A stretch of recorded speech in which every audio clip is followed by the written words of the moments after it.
Hallo, ich bin Sandra, ich bin 32 Jahre alt und bin Patientin in der Praxisklinik am Rosengarten, weil ich unter Lipödem Stadium 2 leide. Kann auf jeden Fall jedem da draußen, der Angst davor hat und sich nicht traut, ans Herz legen, es zu machen, weil die Lebensqualität, die einem wiedergegeben wird, es spricht auf jeden Fall für sich. Und ich kann verstehen, wenn man Angst hat, die hatte ich auch, aber es ist nicht so schlimm, wie man denkt. Oder sagen wir anders, es geht auch schnell wieder vorbei. Man vergisst den Schmerz für das Positive.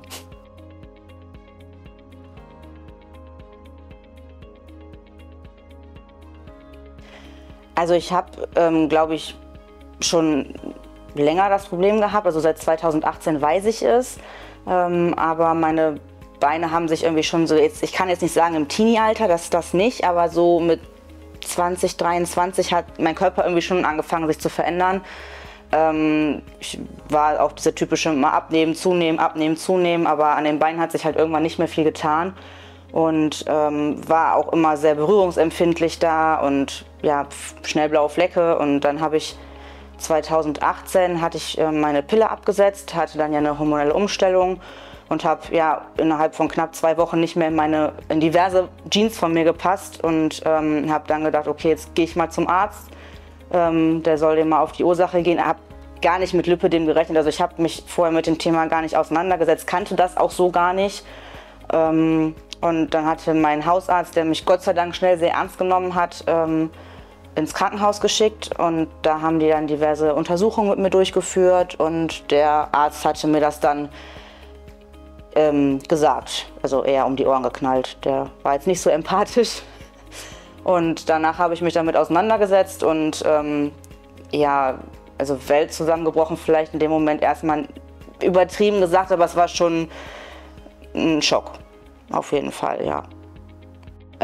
Ich hatte den Kontakt von einer Freundin, die mir empfohlen hatte, hier hinzukommen und habe mich dann auch ein bisschen erkundigt und habe halt mir Bewertungen angeguckt und so weiter und habe die auch gesehen und auch von Frau Dr. Waldhauser hatte man in der Szene, sage ich jetzt mal, in der Lipödem-Szene ja auch schon vermehrt gehört und darauf habe ich mir halt entschlossen, erstmal das Beratungsgespräch hier zu führen, zu gucken, ob ich mich wohlfühle und ja, und das habe ich dann gemacht. Die Sandra war gerade zur Nachkontrolle bei uns. Sie ist eine sehr liebe Patientin, die ich bereits zweimal an einem Lipödem der Beine operiert habe.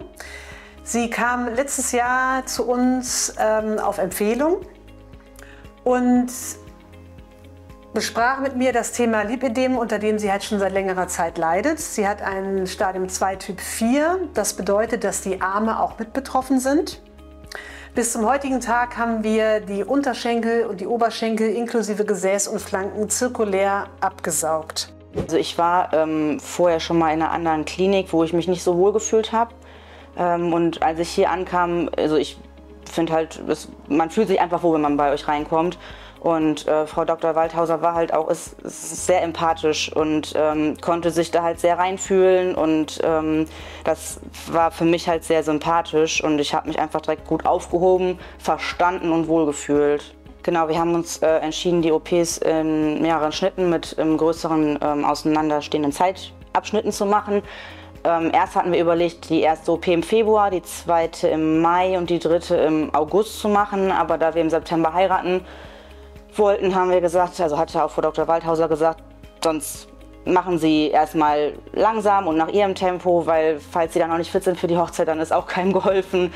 Und ich wollte die OPs auch nicht im Sommer machen, also ich wohne im Dachgeschoss und konnte mir jetzt nicht vorstellen, da drin zu schwitzen, wenn ich die Kompressionsstrumpfhose anhabe. Deswegen haben wir gesagt, wir machen eine im Februar, die nächste dann im nächsten Winter und die Arme kommen dann jetzt nächstes Jahr dran. Bei der Sandra haben wir angefangen mit den Unterschenkeln. Diese haben wir im Februar 2022 operiert, zirkulär komplett bis zur Mitte Oberschenkel. Nachfolgend wollte sie erstmal eine kleine Pause haben, weil sie auch in der Zwischenzeit geheiratet hat. Das ist ein guter Grund, um eine Pause einzulegen. Und die Oberschenkel haben wir dann jetzt im Oktober operiert. Also am OP-Tag war ich tatsächlich ziemlich entspannt, habe ich so gar nicht mit gerechnet. Am Tag vorher hatte ich auch schon so Sorge, dass ich total aufgeregt bin, nicht schlafen kann, aber das ging sehr gut und auch auf dem Weg hierhin war ich relativ entspannt. Das kam dann eher so, als ich dann zum OP gegangen bin, also auch noch mit dem Anästhesisten und so, der war auch super nett, super einfühlsam. Also alle haben mir halt ein gutes Gefühl gegeben, weswegen mir das, glaube ich, auch einfacher gemacht hat. Also ich sag mal, wenn man das sagen kann, der schlimmste Moment war für mich oder wovor ich am meisten Angst hatte, war dieses in Narkose gehen und weg sein. Das ist, glaube ich, so, das kennt man, da hat man irgendwie Respekt vor. Und als ich dann auch da lag und ich wusste, es geht gleich los, da wurde mir ein bisschen mulmig, aber ansonsten war alles in Ordnung. Also es haben sich alle gut um mich gekümmert. Normalerweise ist es so, dass man mit einer Operation meist den Unterschenkel beginnt und dann kann man frühestens nach 8 Wochen die nächste Operation durchführen. Häufig ist es aber auch so, dass man ein bisschen längere Zeit braucht, um sich wieder zu erholen, um wieder auf die Beine zu kommen, auch ein bisschen Abstand zu der letzten Operation zu gewinnen, damit man wieder neue Kräfte hat, um eine weitere Operation durchzustehen. Denn diese Operation, die Hochvolumenabsaugung bei Lipödem im Bereich der unteren Extremität, also der Beine, ist kein Kindergeburtstag. Ja, also bei den Unterschenkeln ist es so, dass sie massiv anschwellen, dass man Schwierigkeiten hat zu laufen. Das Ganze ist in den ersten 2 Wochen nach der Operation sehr anstrengend und dann wird es langsam besser. Also nach der ersten OP waren meine Beschwerden langwieriger, würde ich sagen, als nach der zweiten. Also die erste OP waren ja die Unterschenkel. Da war meine Bewegung deutlich eingeschränkter als bei den Oberschenkeln. Ich konnte auch ganz lange nicht knien. Das hat sehr lange gedauert, obwohl ich die Übungen, die Frau Dr. Waldhauser gesagt hat, immer wieder gemacht habe, in die Hocke gehen und versuchen, alles zu entzerren. Ja, ich kann den Schmerz ganz schlecht beschreiben. Es ist halt, ich habe das immer versucht zu beschreiben, wie wenn die Faszien so verklebt sind und die auseinanderreißen, wenn man sich bewegt. Und das dann in den ersten Schritten, wenn man einmal im Gang ist, dann geht das. Aber so, wenn man aufsteht, die ersten Bewegungen, die sind schon schmerzhaft gewesen. Und bei der zweiten OP war es ähnlich, aber halt nur oben, weil ich ja die Oberschenkel gemacht habe. Aber der Verlauf war gefühlt kürzer. Also nach den Oberschenkeln ging es mir deutlich schneller besser. Ich war deutlich beweglicher. Die ersten 3-4 Tage ging es super. Dann wurden die Schmerzen irgendwie immer mehr, die Schwellungen wurden mehr, der Schwellhöhepunkt wurde dann erreicht. Aber dann nach so einer Woche ging es nur noch steil bergauf. Und die OP ist jetzt 8 Wochen her und es ist noch empfindlich, es tut noch ein bisschen weh, gerade wenn ich die Kompressionsstrumpfhose nicht anhab. Aber ansonsten ist alles gut, merke ich nicht mehr viel davon. Bei der Oberschenkeloperation ist es nun so, dass jetzt nicht so die Beweglichkeit die Probleme macht, sondern der Kreislauf.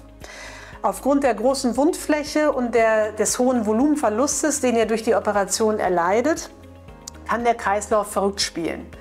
Das heißt, ihr könnt auch mal ohnmächtig werden, gerade wenn ihr die Flachstrick-Kompressionsstrumpfhose auszieht. Es kann zu Ohrenrauschen, Schwindelgefühl kommen. Es ist die ersten 2 Wochen wirklich sehr anstrengend. Nach diesen 2 Wochen ist es wie ein Berg, den man überschritten hat, danach wird es besser. Die Schwellung wird geringer, der Kreislauf macht wieder mehr mit, neues Blut ist gebildet worden, also ihr seid insgesamt wieder mobiler, agiler. Und wie die Sandra gerade meinte, so nach 3 Wochen hat sie eigentlich fast schon vergessen, dass sie operiert worden ist, weil sie sich wieder so gut gefühlt hat. Also meine Lebensqualität, kann ich jetzt schon sagen, hat sich auf jeden Fall verbessert. Ich merke das beim Reiten unter anderem auch, wo man ja viel Beinarbeit hat, oder auch beim Tanzen. Und auch an meinen Anziehsachen, weil ich halt diverse Sachen anziehen kann, die ich vorher nicht tragen konnte, wie Stiefel. Also ich bin froh, dass ich es nicht früher gemacht habe, weil dann hätte ich es woanders gemacht. Und ich bin froh, dass ich das jetzt hier gemacht habe, weil ich mich halt hier sehr aufgehoben gefühlt habe und ich auch mir sicher bin, dass Frau Dr. Waldhauser eine sehr gute Ärztin ist. Die Sandra werde ich in circa einem halben Jahr noch mal wiedersehen.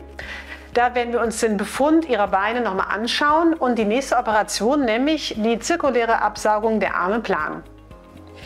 Über das Lipödem habe ich noch weitere Videos gedreht für euch, die ich hier verlinkt habe. Wenn ihr darüber hinaus noch Fragen habt oder einen unverbindlichen Beratungstermin haben möchtet, könnt ihr gerne anrufen und einen Termin bei mir vereinbaren. Bis dahin, alles Gute.